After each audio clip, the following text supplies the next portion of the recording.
హైదరాబాద్ నగరంలో సొంత ఇంటి కళ నెరవేరడం చాలా గగనం. ఎక్కడో విసిరేసినట్టుగా ఉండే ప్రాంతాలలో ఇల్లు కొనుక్కొని కట్టుకోవాలనుకుంటున్న కొంతమంది సొంతంగా జాగలు కొనుక్కొని కట్టుకోలేము, కొనుక్కొని కట్టుకోలేము. 600 ఎసెప్టో 800 ఎసెప్టో 1200 ఎసెప్టో సింగిల్ బెడ్రూమ్ డబుల్ బెడ్రూమ్ కొనుక్కొని నా జీవితం అని చెప్పి ఈ పసిఫిక్ కన్స్ట్రక్షన్ లాంటి కంపెనీలలో 2015లో బుక్ చేసుకున్నారు. 2015 అడ్వాన్స్ ఇచ్చింది. 10 ఏళ్ళు గడిచినప్పటికి కూడా ఈనాటికి ఆ సొంత ఇంటి కళ నెరవేరలేదు.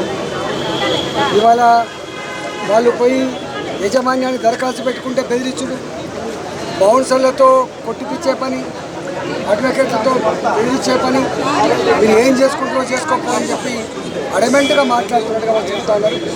ఇవాళ దీని మీద పూర్తి స్థాయిలో ఇలా రేరాకు కాంప్లైంట్ చేసే ప్రయత్నం చేస్తాం, అడ్వకేట్లను కూడా కన్సల్ట్ చేసే ప్రయత్నం చేస్తాం. ఈ దౌర్జన్యాన్ని కోర్టులను కూడా మేనేజ్ చేస్తామనే అహంకారాన్ని బౌన్సర్లు పెట్టుకొని దబాయించే మంచి పద్ధతిని బంద్ చేసుకొని ఈ కస్టమర్లతో మాట్లాడుకొని ఇది సెటిల్ చేసుకో అని చెప్పి యజమానానికి కోరుతున్నా. ఒకవేళ నువ్వు కనుక పెడచెవిన పెట్టి వాళ్ళ మీద ఫైన్లు వేస్తాడు, వాళ్ళని మేనేజ్ చేస్తా అనేటువంటి పిచ్చి వేషాలు పెడితే జరిగే పరిణామాలకు మీరే బాధ్యత వహించాలని చెప్పి హెచ్చరిస్తూ ఈ హైదరాబాద్లో పేదలతోటి పెట్టుకునే ప్రయత్నం చేయొద్దని చెప్పి తెలియజేస్తుంది.